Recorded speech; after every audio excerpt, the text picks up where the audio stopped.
Meu nome é Zeca Estrada e eu já rodei tanta rodovia nesse Brasil que perdi a conta faz tempo. Mas tem umas coisas que a gente vê por aí que nem o asfalto esquenta direito.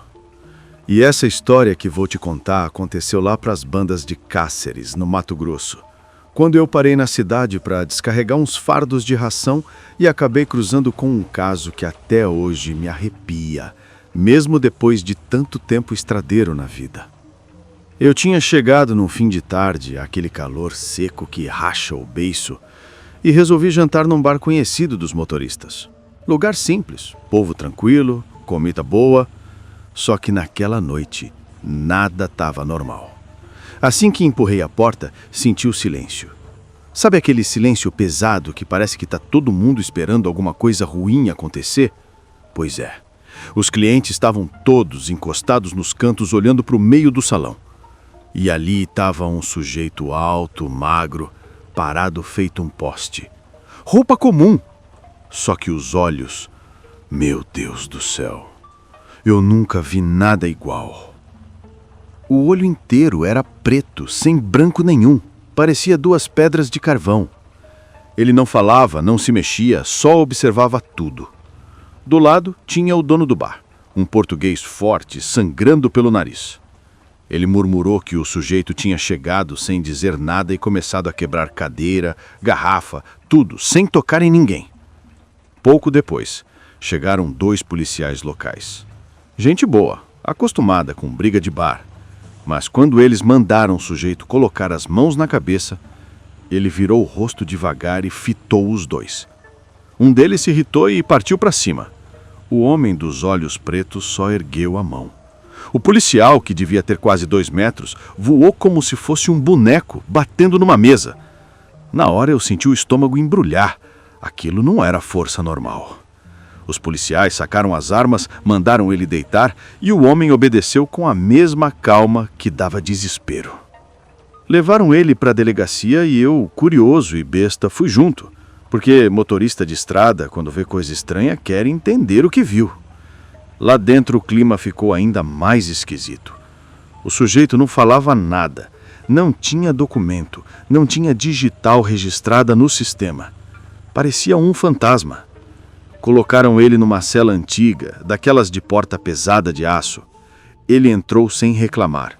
Ficou parado, de costas para a porta, olhando uma parede de concreto como se estivesse lendo alguma coisa invisível ali. Os policiais trancaram e saíram. Eu fiquei encucado, sem saber por que diabos aquele homem estava tão calmo, tão parado, como se estivesse esperando o momento certo para alguma coisa. Saí da delegacia com o coração pesado. Aquilo não ia terminar bem, eu sentia. O cheiro forte de calor noturno se misturava com uma sensação ruim, como se alguém tivesse deixado a porta errada aberta. E essa foi só a primeira parte dessa história. Voltei para o meu caminhão, tentando esquecer o que tinha visto, mas a cabeça ficava rodando igual motor desregulado. Eu já tinha visto de tudo em estrada. Briga, acidente, assombro contado por caminhoneiro mentiroso. Mas aqueles olhos pretos eram outra coisa. Passei um tempo no pátio pensando se devia ir embora logo de manhã, mas acabei voltando para a delegacia, movido por uma curiosidade besta e um pressentimento ruim. Quando cheguei lá, os policiais estavam inquietos. Um deles, chamado Ricardo, andava de um lado para o outro resmungando que algo não estava certo. O outro, chamado Augusto, tentava manter a calma, mas dava para ver que os dois estavam arrepiados igual cachorro com medo de trovão. Ricardo contou que tinha deixado o homem quieto na cela, trancado, imóvel, sem falar nada. Saiu para fazer um café rápido e quando voltou sentiu aquele cheiro estranho.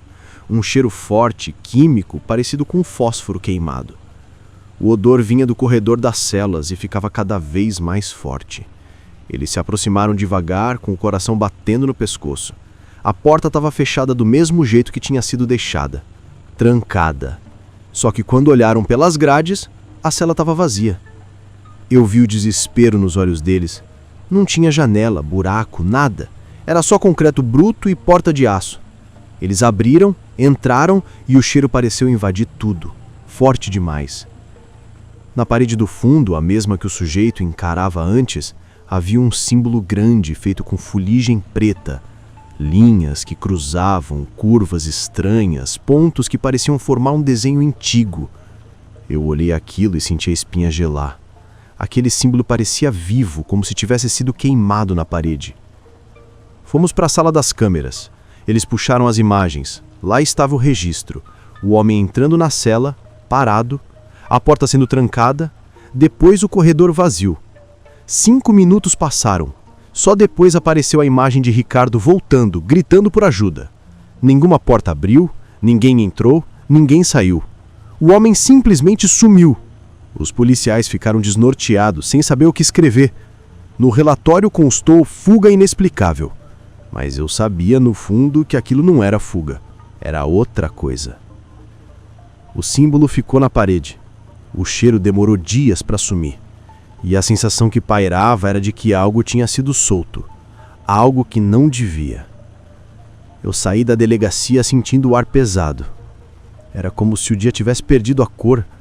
Os policiais tentavam seguir a vida, mas ninguém ali ia esquecer o que viu. Naquela noite, parado na boleia do meu caminhão, olhando a escuridão da rodovia, eu senti que aquela história ainda não tinha acabado. E eu tinha razão. Porque a gente mexe com coisa que não entende, ela mexe de volta. Os dias seguintes foram inquietos.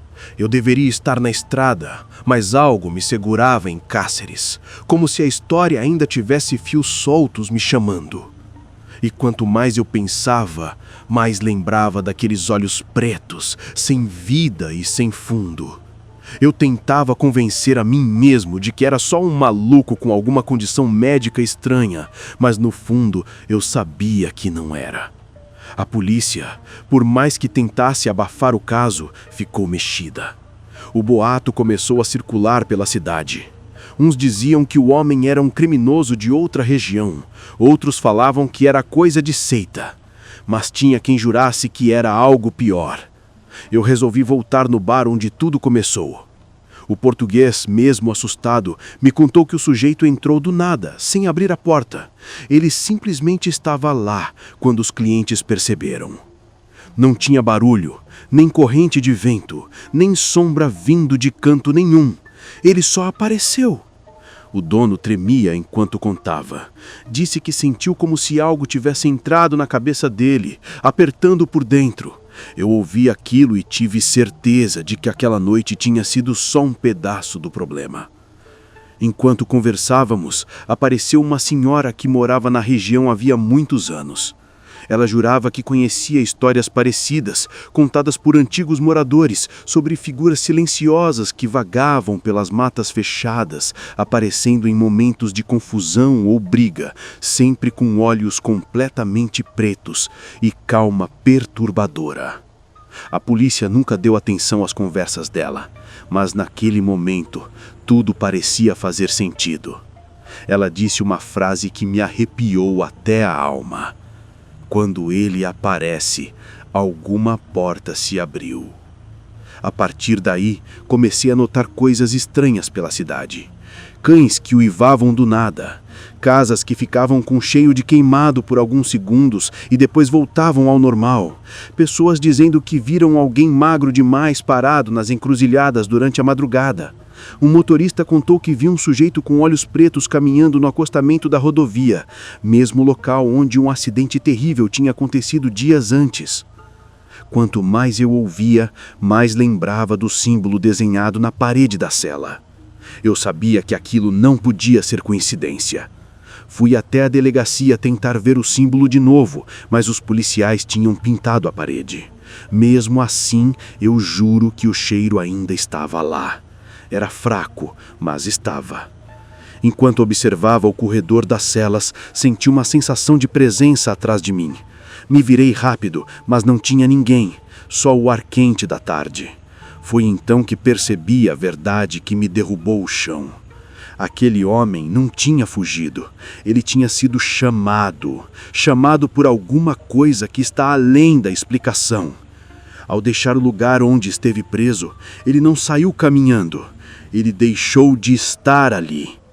E a pergunta que ficou martelando na minha cabeça foi uma só: se ele voltou, voltou para onde? E o que mais pode vir junto?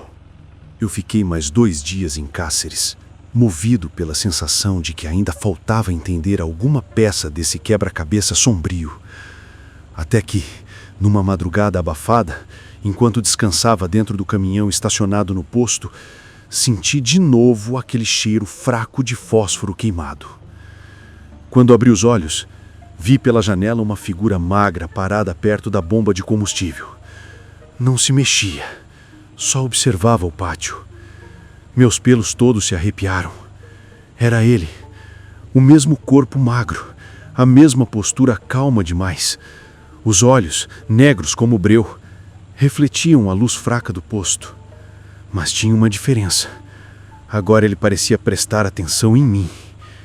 Minha respiração ficou curta. Tentei manter a calma, lembrando que ele nunca tinha falado, nunca tinha corrido, nunca tinha demonstrado raiva. Mas a presença dele era algo que esmagava o peito. Assim que senti coragem de mexer o braço, pisquei. E quando olhei de novo, ele não estava mais lá. Nem barulho, nem sombra, nem passo. Só o cheiro ficando mais fraco. Naquela hora entendi que ele não estava preso a lugar nenhum. Ele não seguia a lógica humana. Ele surgia onde queria e desaparecia da mesma forma, talvez seguindo algum tipo de chamado, talvez observando quem cruzou o caminho dele. E isso incluía eu. No mesmo dia, decidi partir. Liguei o caminhão e deixei Cáceres para trás, tentando enterrar o caso no passado. Mas estrada é estranha. Às vezes ela leva a gente para longe, mas não tira de dentro o que a gente viu.